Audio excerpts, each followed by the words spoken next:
C'est parti. Chic Media, c'est une société de presse et d'édition.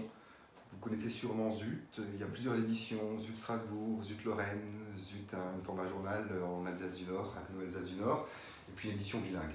Ça fait 11 ans que l'aventure dure, et depuis le printemps, les magazines sont à l'arrêt, et on vous donnera rendez-vous évidemment en septembre, le temps de tout remettre un peu en place. Chic Media, c'est Zut, mais c'est aussi Novo, une revue culturelle. Pareil, 58 numéros sur le Grand Est depuis 2009. Et pareil, on se réorganise pour être présent à la rentrée, en espérant qu'on aura des belles histoires à raconter, qu'il y aura une belle actualité, mais ça on n'en doute pas. Zut, c'est donc des magazines, mais des magazines récurrents, mais c'est aussi des hors-séries. Le dernier qui est sorti, mais c'était juste avant le confinement, on a fait une belle fête chez Perle, on fait un hors-série sur l'artisanat pour la deuxième fois. Très beau. Il en reste, venez le chercher à la vitrine, 14 rue Sainte-Hélène. Ça vous donnera l'occasion de valoriser, de transmettre tous ces artisans qui se bougent et qu'il faut accompagner. Confinement, c'était super compliqué, mais on a bossé sur un projet qui me tient vraiment à cœur et qu'on porte depuis un an avec Fabrice Vonnet, le rédacteur en chef. Et un projet que vous allez pouvoir tous découvrir à partir du 29 juin. Donc 29 juin, c'est le lendemain des élections. Donc il y aura une nouvelle équipe au Rennes de Strasbourg. Mais le 29 juin, c'est aussi la reprise du championnat, de l'entraînement des joueurs du Racing.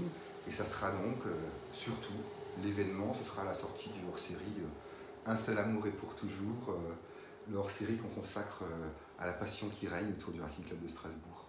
On est là le vendredi 5 juin, on boucle ce week-end, lundi on envoie les fichiers, mercredi on est à l'impression et bientôt vous aurez entre les mains un magazine de 428 pages.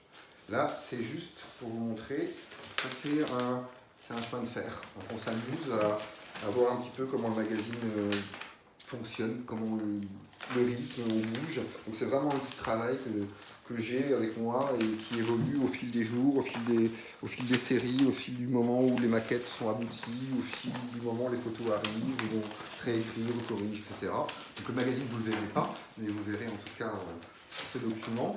Puis les couves, on peut en parler aussi. L'idée était que ce soit Zut qui porte un regard sur le club. Et Zut, pour moi, c'est la photo, c'est l'illustration, c'est le graphisme, c'est la créativité, c'est tous ces artistes avec qui on travaille depuis des années. Parce que Chic Media, en fait, je vous parle de Zut, je vous parle de Novo, mais en fait c'est aussi une entreprise. Il y a l'idée quand même d'avoir créé de l'emploi en province, une entreprise indépendante, donc c'est 9 salariés. Donc je vous épargne les galères du chômage partiel, du prêt de trésorerie, d'avoir 9 salariés, de ne pas trop savoir comment les choses vont se passer. Mais je pense qu'on a passé le cap et je pense qu'on a un beau projet et je pense ça va le faire. Voilà. Et puis c'est 9 salariés, mais c'est aussi, je veux juste finir là-dessus, ça me paraît important, c'est 25 indépendants, c'est des graphistes, c'est des photographes, c'est des illustrateurs, c'est plein de compétences avec qui on travaille depuis des années. C'est Pascal Bastien, photographe, indépendant, ancien Grand Prix du Club de la Presse et édité chez Mediapop et avec qui on travaille et qui se retrouve dans le projet du Racing. Je ne suis pas sûr qu'il soit un grand fan de foot, mais par contre il a fait des magnifiques portraits. Vous verrez, c'est donc toute une équipe, c'est Christophe Urbain avec qui on travaille toujours, c'est Estelle Offert, c'est Alexis Delon qui fait toutes les couves de Zut et qui s'est essayé à faire une couve, l'échappée belle. En gros, on n'est pas à San Francisco, on est à Wolfisheim. C'est une maison bleue quand même. Et puis le football avait envie de prendre l'air, de s'échapper, d'où la fenêtre ouverte. Et une footballeuse, parce que c'est un magazine sur le foot, mais on parle de l'équipe féminine, on parle des supportrices, on parle de tous ceux qui s'engagent et qui sont passionnés. Voilà.